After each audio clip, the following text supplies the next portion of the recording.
आप सभी को हरिओम। एक उम्र के बाद हम जो कुछ भी खाते हैं वह पचता नहीं है। कारण चाहे जो भी हो, कभी काम का कम होना या चलना कम होना या व्यायाम कम हो जाना या हमारे पाचन तंत्र का सही ढंग से काम ना करना, कारण चाहे जो भी हो, लेकिन यदि आपको खाना अच्छी तरह से पचाना है, जो कुछ आप खाते हो उसका पूरा रस आपको मिले, उसकी शक्ति पूरी आपको मिले, तो जरूरी है कि यौगिक आसन या क्रियाओं को जरूर करें। क्रियाओं में तो बहुत सारी हैं, आप बहुत कुछ कर सकते हो। जैसे आप अग्निसार कर सकते हो, उद्यान कर सकते हो, मध्य नवली या नवली चक्र कर सकते हो। लेकिन आसनों में भी कुछ सिलेक्टेड यदि आप आसन करेंगे तो आपको पाचन तंत्र मजबूत करने में आसानी होगी। और एक बार पाचन तंत्र मजबूत हो गया, डाइजेस्टिव सिस्टम मजबूत हो गया, तो फिर आपको खाना पचाने में आसानी होगी। नो डाउट खाना सीमित समय में खाना, खाने को सीमित मात्रा में खाना चबा चबा के खाना, ये सारे नियम तो अपनी जगह ठीक हैं ही, लेकिन आसनों के माध्यम से हम अपने पाचन तंत्र को किस तरह मजबूत करते हैं, आज हम कुछ 3 आसन देखने वाले, सिर्फ 3। हाँ, थोड़े से डिफिकल्ट हो सकते हैं, लेकिन अभ्यास से इनको आप कर सकते हैं। तो पहला आसन जो देखते हैं वह है पश्चिमोत्तानासन और उग्र आसन। तो हम पश्चिमोत्तानासन के लिए क्या करेंगे, दोनों पैर फैला दीजिए सामने और जितना आपसे होता है उतना पैरों को सीधा करने की कोशिश कीजिएगा। फिर दोनों हाथ से आप अपने पैर के पंजे पकड़ लीजिएगा, चाहे ऊपर पकड़िए, चाहे बगल में पकड़िए, चाहे नीचे पकड़िए। आप पकड़ने के लिए स्वतंत्र हैं, कहीं भी पकड़ सकते हैं। और फिर धीरे धीरे आप नीचे जाएंगे।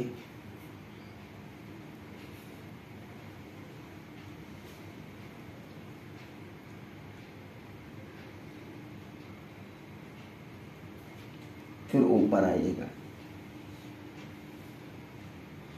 ध्यान यही रखना है कि जब आप नीचे चले जाते हो तो आपकी सांसें चलते रहनी चाहिए, सांस रोकना नहीं। बिल्कुल हो सकता पहली बार में आपका इतना ना जाए, तो जितना भी आपसे होता है आप आराम से अपने हाथ को ले जाइए और जितना आप चाहे पैर को पकड़ लीजिए, चाहे टखने तक पकड़िए और सिर को ढीला कर दीजिएगा।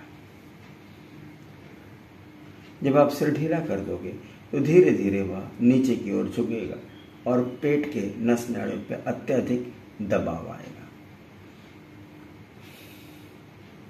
सांस चलने दीजिएगा और फिर आपको लगे कि बस, तो आप 10-15 सेकंड के बाद ऊपर आ जाइएगा। इस तरह 3 से 5 सेट इसे कीजिएगा। यह है पश्चिमोत्तानासन। इसमें ध्यान ही रखना है कि आपको जोर नहीं लगाना है, बहुत धीरे धीरे करना है।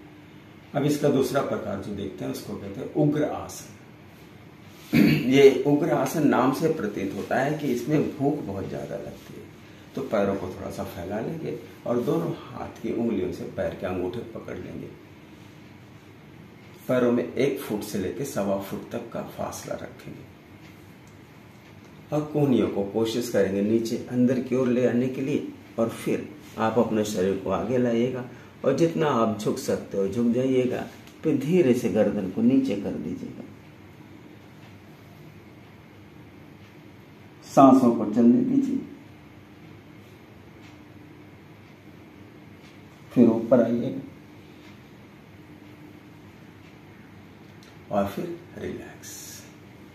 तो ये जो उग्र आसन होता है ये हमारे एपेटाइट को ज्यादा मजबूत करता है, यानी हमारी भूख को बहुत अच्छे बढ़ाता है। और यदि हमने कुछ खाया है, हाँ ध्यान ये रहे खाना खाने के बाद ये सब नहीं करना है। ऐसा ना हो कि आपने खाना खा लिया और पचाने के लिए आसन करने बैठ गए, ना, ये गलत है। ये सब पहले कर लीजिएगा और इसके आधे घंटे बाद आप खाना खा सकते हैं। खाली पेट ही सारे आसनों को करना है। जो भी आप यौगिक आसन करते हो खाली पेट ही होने चाहिए। एक बार और इसे देख लेते हैं। ये पकड़ना थोड़ा मुश्किल तो होता है, लेकिन कुछ करेंगे तो धीरे धीरे उसका अभ्यास बढ़ता जाएगा और अभ्यास बढ़ता जाएगा तो चीजें आपको आसान लगने लगेगी। धीरे धीरे नीचे आइएगा, कोहनियों को अंदर की तरफ कीजिएगा और सिर को ढीला कर लीजिएगा।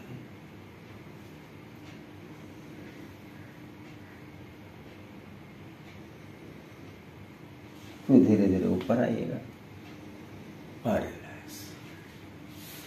तो इस तरह आप ये अपने पाचन तंत्र को मजबूत कर सकते हैं। अब इसके बाद हम एक आसन देखते हैं जिसको कहते हैं पद्म मयूरी आसन। तो यदि आपका पद्मासन लगता है तो और अच्छी बात है। ये पद्मासन लगाकर किया जाता है। पद्मासन लगाने के बाद शरीर को अच्छी तरह बैलेंस करके अपने दोनों घुटनों पर खड़ा कर दीजिएगा। आगे हाथ इस तरह रखिए कि कोहनियां मोड़ने पर आपके नाभि के आसपास आ जाए। जब कोहनियां मोड़ते हैं उस पर बैलेंस करना है आपको अच्छी तरह से, और धीरे धीरे शरीर को आगे लाएंगे ताकि आपका पद्मासन ऊपर उठ जाए। बैलेंस बना के रखिए, सांसें चलने दीजिए।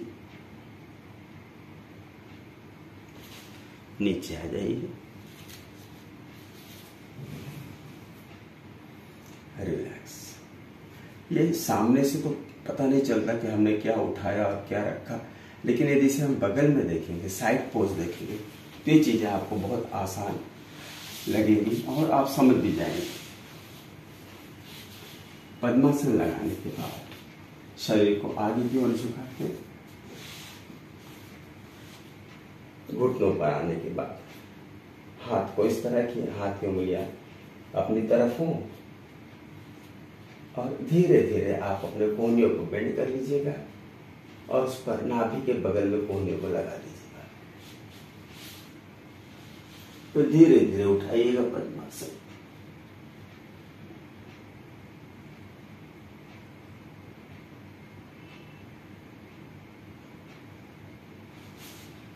आ जाइए नीचे, पद्मासन छोड़ दीजिए। इसे कहते हैं पद्म मयूरी आसन, या केवल मयूरी आसन भी कहा जाता है इसको। अब हम करते हैं मयूर आसन। मयूर आसन में क्या होता है कि हम अपने पैरों को मोड़ते नहीं हैं, पैर सीधे रहते हैं और पूरा जिस तरह मोर को आपने देखा होगा उसके लंबे पंख पीछे की ओर फैले होते हैं, ऐसे हम अपने पैरों को फैलाते हैं। तो इसे देखेंगे मयूर आसन। इसे पाचन तंत्र को बढ़ाने के लिए सबसे बेस्ट आसन कहा जाता है। कहीं कहीं इसका उल्लेख ऐसे भी आता है कि आप यदि कुछ बहुत ही गलत चीज भी खा लेते हो तो वह मयूर आसन करके पचाया जा सकता है। उद्देश्य नहीं कि आप गलत चीजें खाएं, उद्देश्य कि आपको जानकारी होनी चाहिए कि मयूर आसन पाचन तंत्र को बहुत अच्छी तरह से मजबूत करता है। तो देखिए, हाथ में दोनों इस तरह हमने रख लिया है और घुटने पर ही हम बैठे हैं। फिर आगे आगे शरीर को लाएंगे और कोहनियों को मोड़कर अपने नाभि के बगल में लगा लेंगे और फिर घुटना उठा लेंगे और शरीर को आगे लाएंगे। कोशिश कीजिए पहले आगे लाने के लिए, फिर धीरे धीरे उठा लीजिएगा।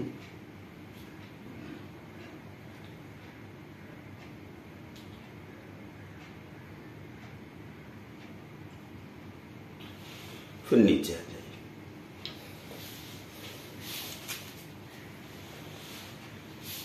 कभी कभी ऐसा डर लगता है कि हम आगे गिर जाएंगे, तो होता भी ऐसे। यदि आप झटका देते हो या अचानक पैर उठाते हो तो बैलेंस ऑफ हो जाता है और आप आगे की ओर गिरने के लिए संभावनाएं बढ़ जाती है। तो आप आगे तकिया या पिलो को रख दीजिएगा, जिससे अगर आप गिरे भी तो मुंह पर कोई चोट न लगे। अब ये सब तो हो गया, लेकिन यदि आप खाना खा लेते हो, खाना खाने के बाद भी खाने को जल्दी पचाने के लिए एक आसन है। यही आसन है जो खाना खाने के बाद किया जाता है। ये बैठने की स्थिति है और इसका नाम है वज्र आसन। तो देखते हैं कि वज्रासन ही ऐसा आसन है जो आप कभी भी कहीं भी बैठ सकते हैं। पैरों को सीधा कर लीजिए,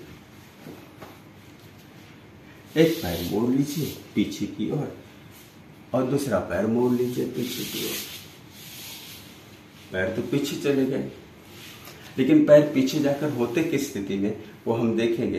पहले आगे देख लीजिए कैसे। आगे दोनों घुटने मिले हुए हैं और पैर की एड़ियां बाहर की ओर है। पैर के अंगूठे एक दूसरे को स्पर्श हैं या एक दूसरे के ऊपर आप रख भी सकते हैं। कमर रीढ़ सीधी रखिएगा और यहाँ बैठकर आप सांसों को